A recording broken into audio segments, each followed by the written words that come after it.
So the advantage of being part of the media, whatever the hell you want to call what I do, I guess it's the media, is I get to talk to people on the other side of the aisle that, hey, sometimes we agree, sometimes we disagree, but I'm not going to lose any political funding or leadership positions like someone on the Republican side. Maybe we'll talk about Emily Phillips another time, but today we're talking about Buzz Scherr, professor of law at UNH Franklin Pierce School of Law, and he is running for the New Hampshire House of Representatives to represent Rockingham 26 as a Democrat out of Portsmouth, New Hampshire. Buzz, welcome back to the show. Pleasure to be back, and frighteningly to both of us, we agree way more than I would have thought starting out. It's scary. I mean, what's that say about me? I don't know, but I could go on at length what it says about you, but we don't need to go there. Another time.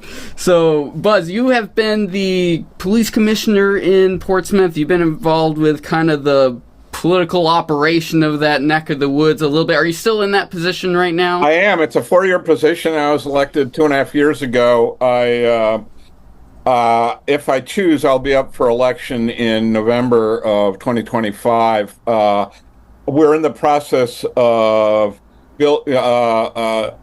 arguing about building a new police facility in Portsmouth. They're very expensive to build post-pandemic. Prices have essentially doubled. If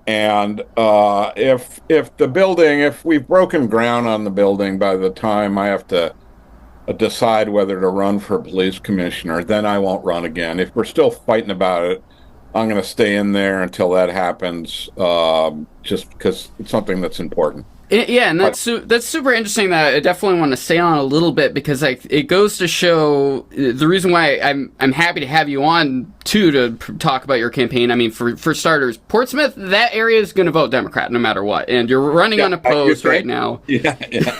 You're running unopposed. It's going to go Democrat no matter what. So even if there were other people were Republicans running, it doesn't really make much of a difference. But also, you had an op-ed that you had published in Seacoast Online recently, a couple months ago, that I'll definitely put in the episode description too, where it's great, refreshing to see someone who's entering or kind of in the political realm and going a little bit deeper, that's actually willing to change their opinions and go in a productive way for what's best for the people you represent. And can you talk a little bit about that shift you've had, especially when it comes to the police end of things?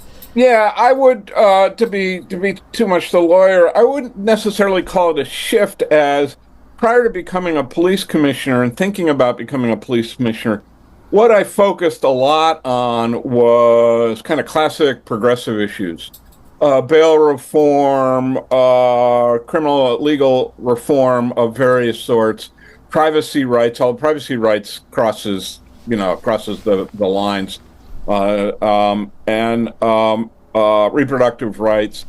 So it wasn't that, I've always been opposed to bad policing. My career as a public defender was really pointing out bad policing, and, to be very straightforward, taking advantage of bad policing to the advantage of my clients. But it wasn't that I've ever disliked police. It's important that we have police. They do a good police officers are, really sophisticated experts at managing public safety. And, I know that with a lot more depth, having been a police commissioner for 2.5 years, how much training it takes, both classroom training and on the ground training with a partner, to become just a minimally capable, competent police officer. We hire somebody who has not been a police officer before in Portsmouth. Takes easily 9 months to a year before they hit the street by themselves. It's a gradual process, and they need to be good at de-escalating circumstances. They need to be good at managing whatever it takes in violent circumstances.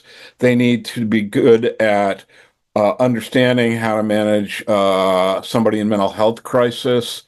And they need to know what the laws are well enough to decide whether they can arrest this person, whether they've committed a crime or not.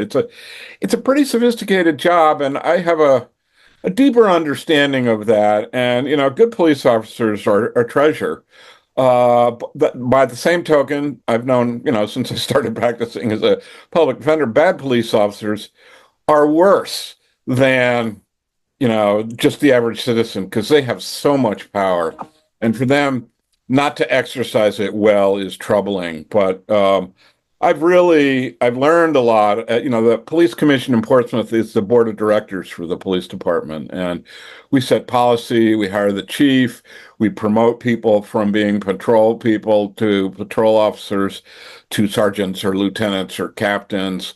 So we're very involved. We fight, or we go over the budget in terms of what we're going to spend it on, what we're not going to spend it on.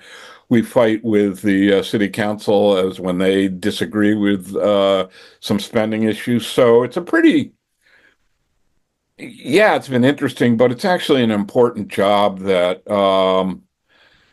it grew. My original instinct to run for police commissioner is an understanding, after having worked on criminal legal reform for 6 or 7 years in the legislature and having been a public defender, and wanting to be involved in reforming certain police practices.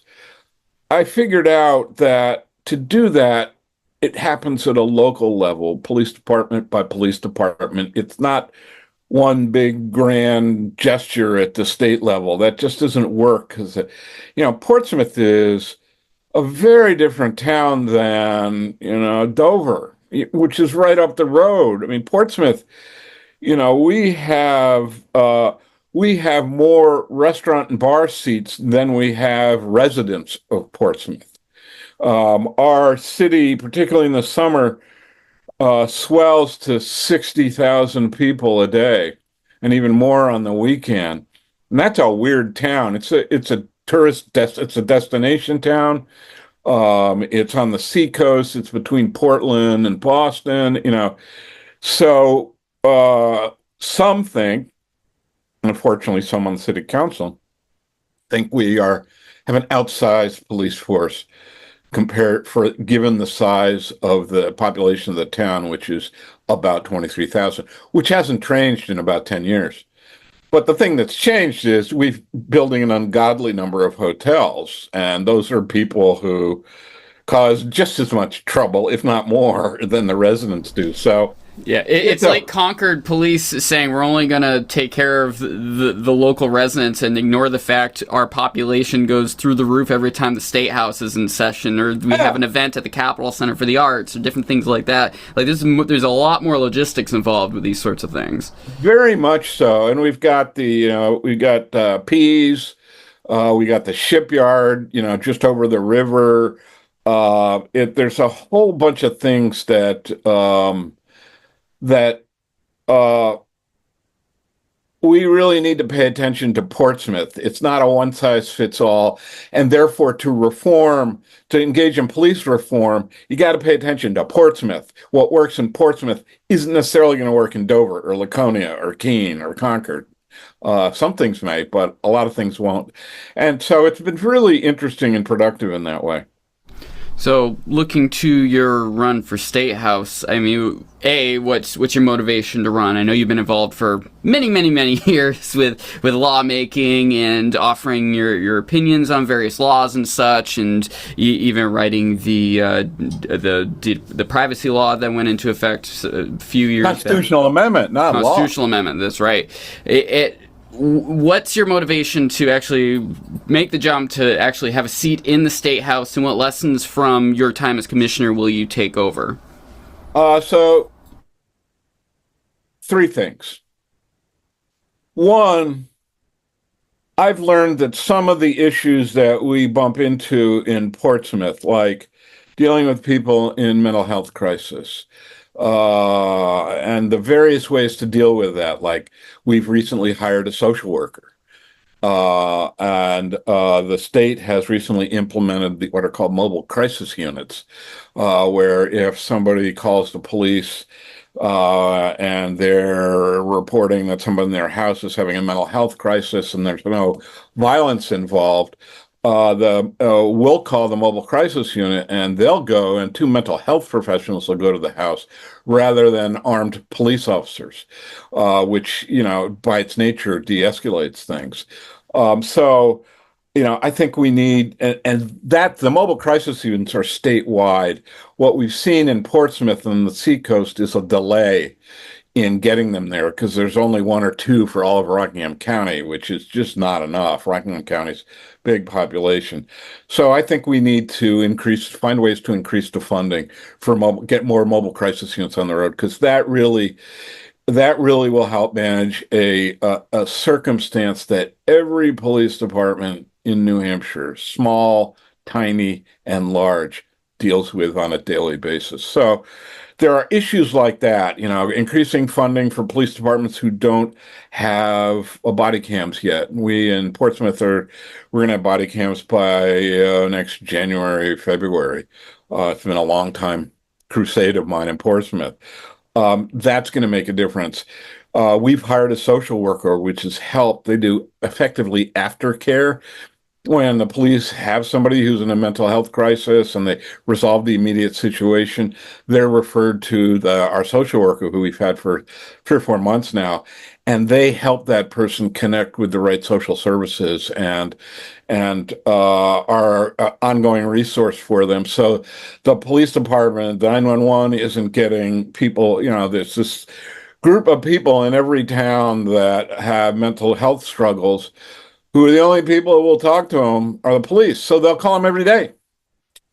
And that's better than not calling every day and having a crisis, but having a social worker on board is a good thing. And I want to find ways to help towns and cities who can't fund social workers.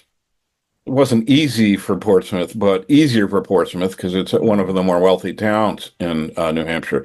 But increase the ability of towns and police departments to have social workers, and change the thinking among some police departments that they're valuable, that they're not turning into a bunch of wimps in the police department because they have social workers.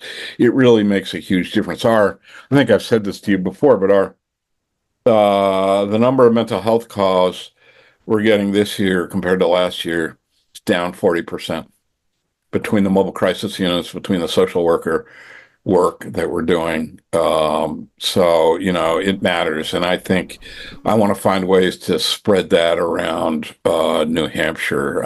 So those are the things that have grown out of my time on the police commission. Independent of that, as you know, I've been noodling around in the legislature for the last 7 or 8 years. I wrote the original Bail Reform Act for then Senator Dan Feltus. I've been fighting that fight for the last 6 years with the prosecutors and the police chiefs. But this year we, with work that I did very closely with the chair of the House Criminal Justice Public Safety Committee, we reached a grand bargain that police chiefs signed on to, prosecutors signed on to, everybody, the Coalition Against Domestic and Sexual Violence signed on to, the public defenders. It was really, we really made a tremendous amount of progress. So I continue to care about issues involving criminal justice reform. I found over the years that I can be more effective if I'm there as a legislator. And finally, over the time working at the legislature and working in the police commission and talking to police officers who some would believe would be my natural enemies, so to speak, one of the skills I have that I didn't really realize I had, I'm good at talking to people across the aisle.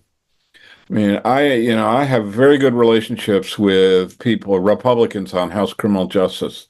I have very good relationships with a number of people in the Liberty Caucus in the legislature, inveterate Republicans, and I can we agree to disagree on really big issues, but on select smaller issues, we can get stuff done. And I'm getting old. So I want to get stuff done. That's maybe the biggest motivation. It's the place I think, particularly since I'm retiring from my time at the law school, it's a place I can make a difference in policy rather than just talk about policy to my students, write about policy.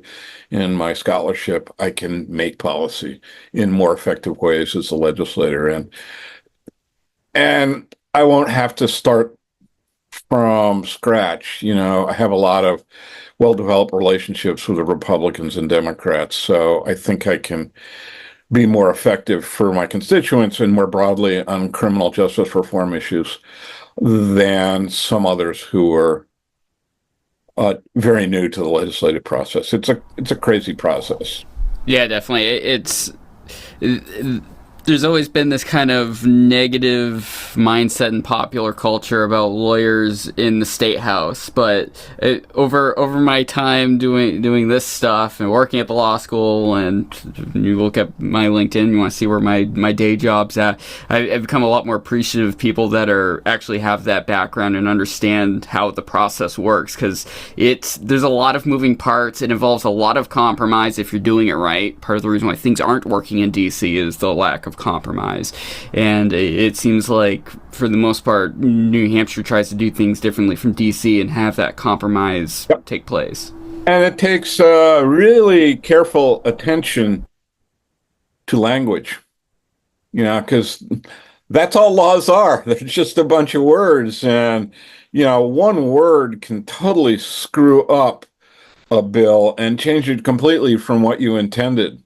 I mean, I've seen that happen so many times, and attention to detail, which is for good lawyers, that's a skill that most good lawyers have. Attention to detail, particularly in the context of paying attention to language, can make a huge difference and can get stuff done, because Republicans, from my perspective, Republicans, when they read the word that way, and I explain that word to them, well, yeah.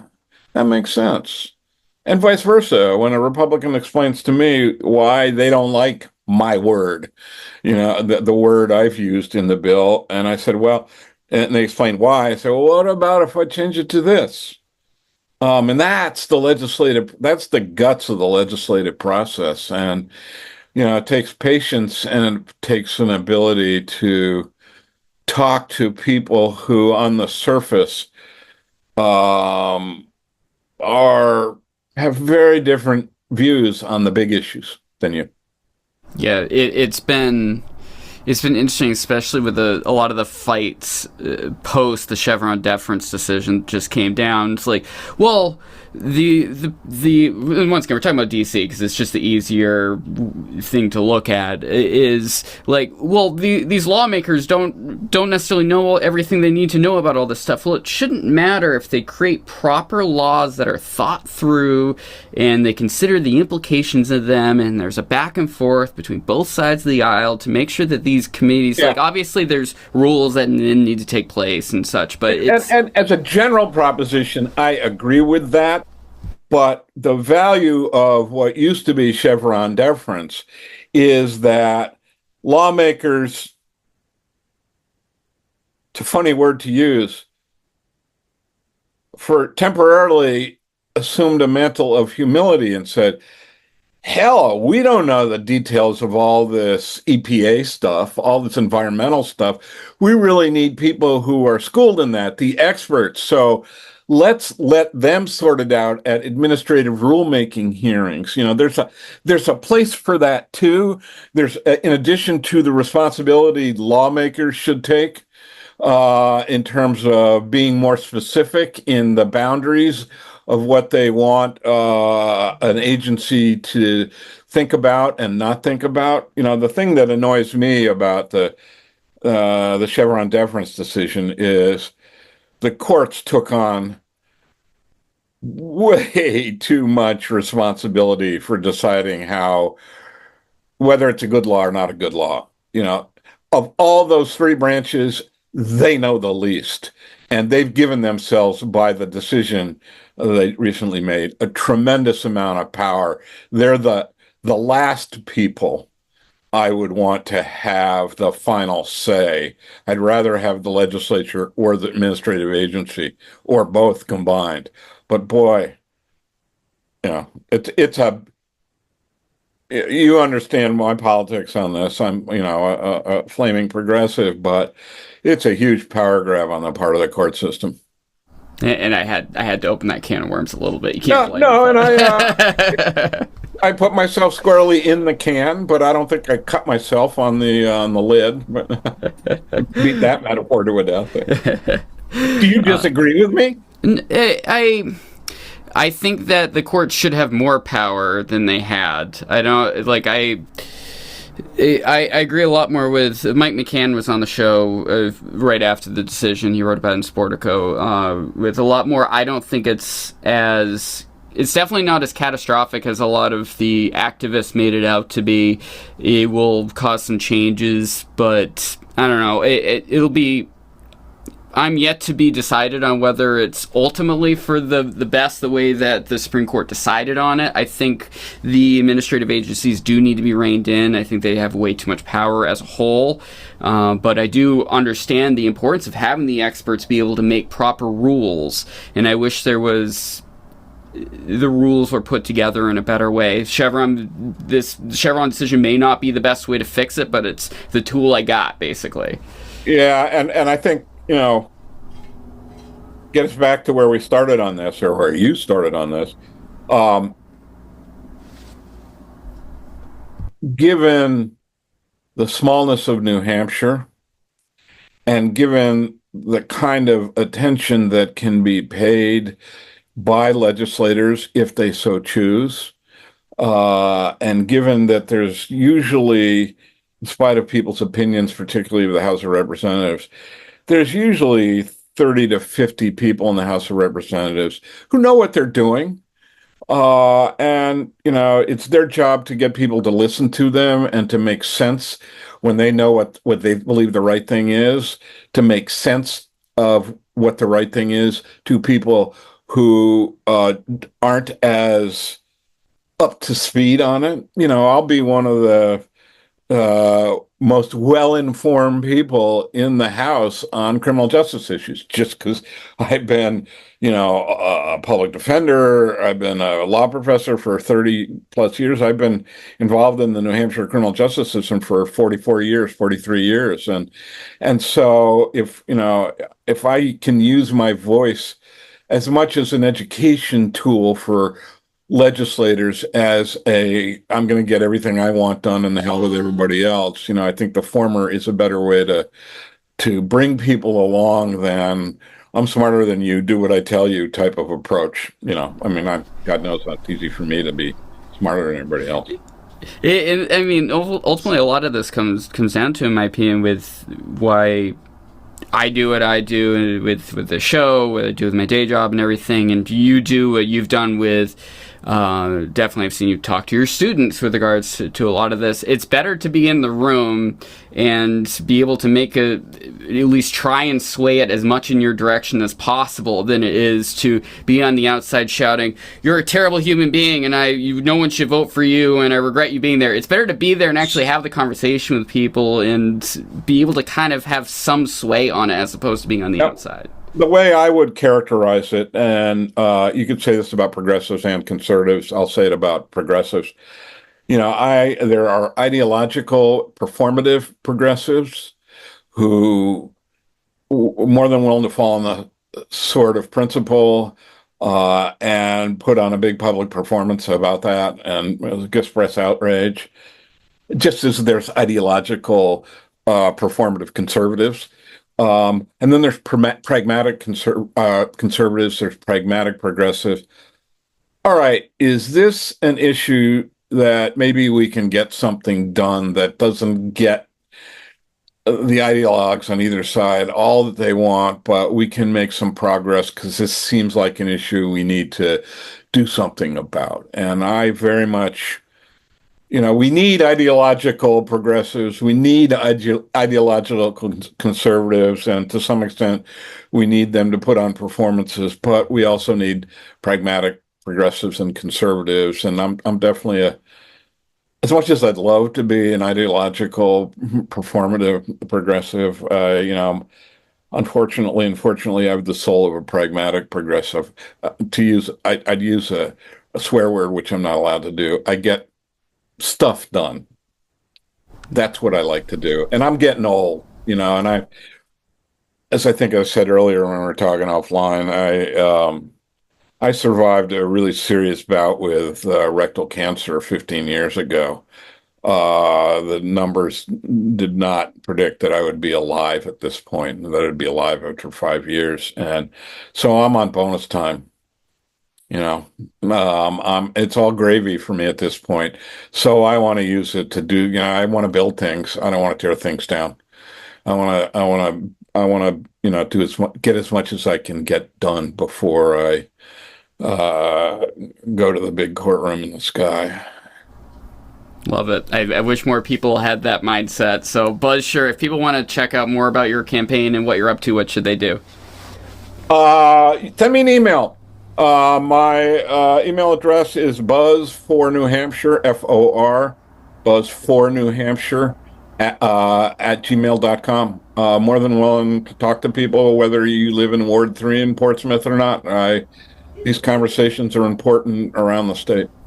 Awesome. Thanks so much for joining me today. Professor Buzz Scherr, UNH Franklin Pierce School of Law professor, part of the Portsmouth Police Commission, running for New Hampshire House out of Portsmouth. Thank you so much for joining me today. My pleasure.